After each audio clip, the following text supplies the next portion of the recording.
اگه تو هم دوست داری ظاهر محیط کرومت رو به این شکل خیلی زیبا در بیاری، تا انتهای این ویدیو رو حتما نگاه بکن.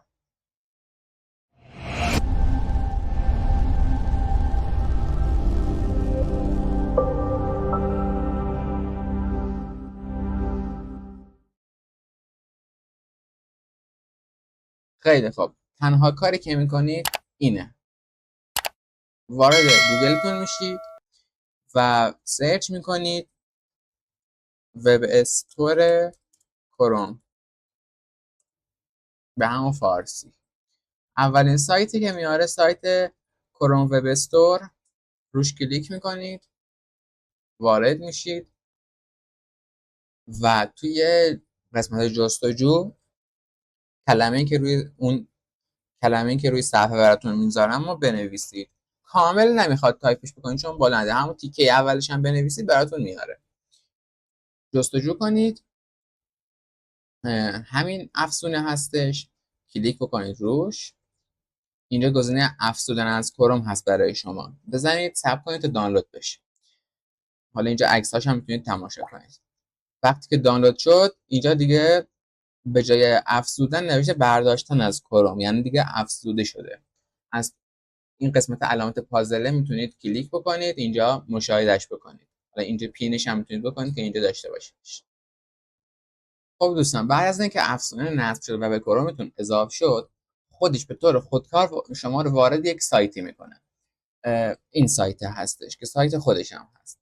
از اینجا حالا دسته‌بندی های مختلف داره، انتخاب میکنید و یک والپیپر یا همون حالا یک اون سبکی که میخواید رو باید برید دانلود بکنید. مثلا اینجا حالا چیزایی که خیلی پرطرفدارین، سبک ماینکرافتی هستش، اینم واقعا قشنگه. ببینید مثلا کاتگوریایی که داره، همون دسته‌بندی هایی که داره.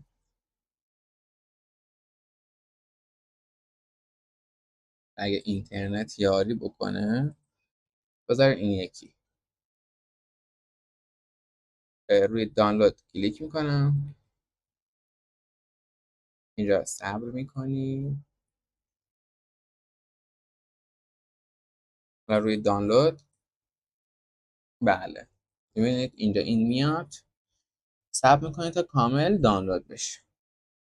خب وقتی که اینجا دانلود شد، از این بالا این به اضافه رو بزنید.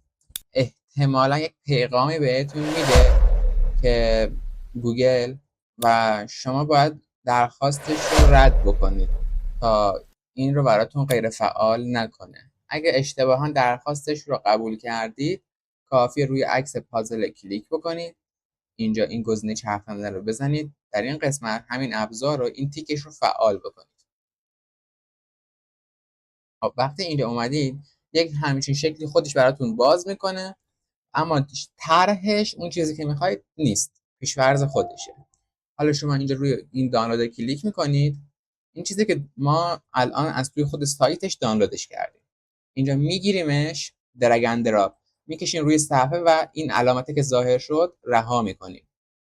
حالا صبر کنید، همون طرحی رو که دانلود کردید اینجا براتون نمایش میده. حالا این خوبی که داره، این والپیپری که دانلود میکنید شما میتونید برای سیستمتون هم به کار بگیرید. مثلا من برای بک‌گراند سیستمم بهتون نشون بدم، ببینید همون قبلیه رو به کار گرفتم.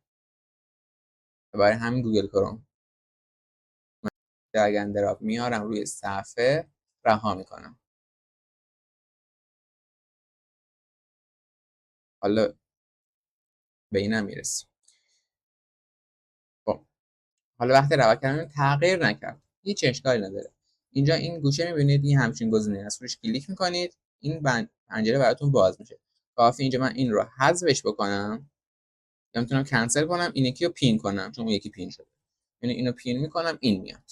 اگه این یکی که همون دیفالتش هست پین بکنم، همون دیفالت میادش. حالا من این یکی رو میذارم باشه. حالا اگه خواستید والپیپر دانلود بکنید دوباره، کافی اینجا همین کلیک بکنید، این گزینه رو انتخاب کنید تا وارد سایت دانلود والپیپرش بشید. اینم از آموزشمون.